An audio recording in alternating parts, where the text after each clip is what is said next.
Hi, I'm Paul Haenle, Director of the Carnegie-Tsinghua Center. This week we're in the middle of our Carnegie Global Dialogue. This is the 5th annual Carnegie Global Dialogue, and we're holding it on the heels of President Trump's first visit to Asia, and in particular here in China. We've invited Doug Paul, head of the Asia program at the Carnegie Endowment, and James Acton, co-director of the Nuclear Policy Program, to come and assess the visit and look at the state of U.S. China relations.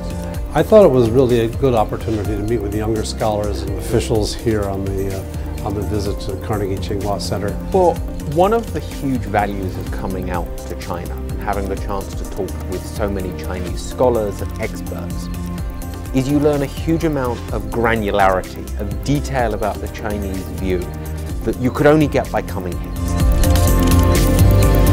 President Trump wrapped up his visit to China recently, and the Chinese really rolled out the red carpet. There was a high degree of pomp and ceremony. I think on the Chinese side, they really wanted to demonstrate respect to President Trump and give him face.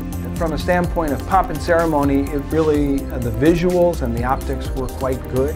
On the trade and economic side, it's a little over 250 billion deals and memorandums of understanding. It's not entirely clear how many of those deals have been solidified, but nevertheless, this is a good thing to have to create some momentum and create a good atmosphere around the business and economic issues. That has the potential, lays the groundwork for getting things done. The question for people like me is, what does that translate to in policy terms?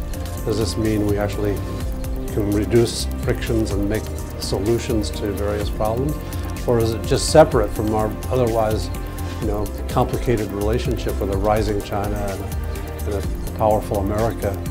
The challenges in the relationship, though, that have been identified by President Trump, namely North Korea, and the structural economic and trade issues in the U.S. China relationship, I'm not sure that there was concrete progress advanced in those particular areas, and that may have been a missed opportunity for the administration.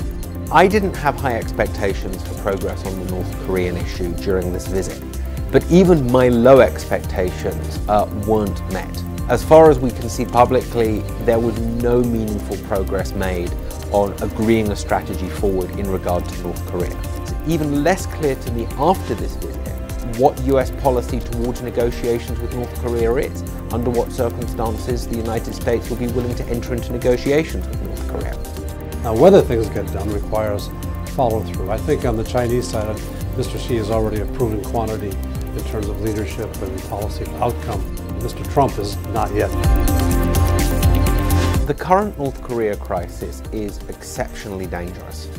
And it's not impossible there could be a war between the United States and North Korea over the next few months or a year or so. The level of frustration on the Chinese side with respect to North Korea is as high as I've ever seen. And that is largely due to actions taken by the North Korean leader Kim Jong-un that the Chinese leadership has concluded directly undermine China's own security interests. My own preferred option here is to try to get North Korea to agree to no missile tests over Japan or South Korea. I think the United States should be willing to agree to no strategic bomber flights within an agreed distance of North Korea. That's a very modest first step, at least start the process of de-escalating the current crisis. With respect to this visit, it's unknown to what extent they talked about this issue, and it's unknown to what extent China committed to do more. But I think the cooperation between the U.S. and China on this issue is important, and I think it will be even more important as we go forward.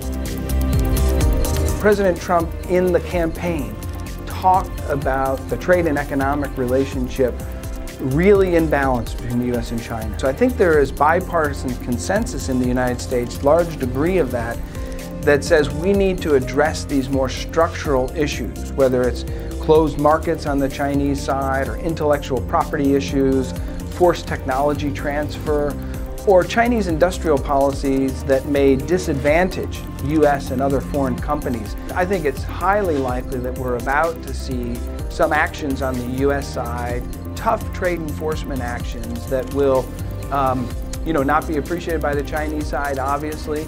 I'm also not convinced that they'll be effective in recalibrating the trade and economic relationship in the way that we hope that it will. Well, I'm hoping that the expectations he's raised will not lead people to be surprised when he takes tough action on trade and other international security measures a bit later. Anything predictable is unpredictable with Mr. Trump. Thanks for watching today, and be on the lookout for more content coming from the Carnegie-Tsinghua Center on our recent Carnegie Global Dialogue. We hope you will stay engaged with the Carnegie-Tsinghua Center. Thanks for joining.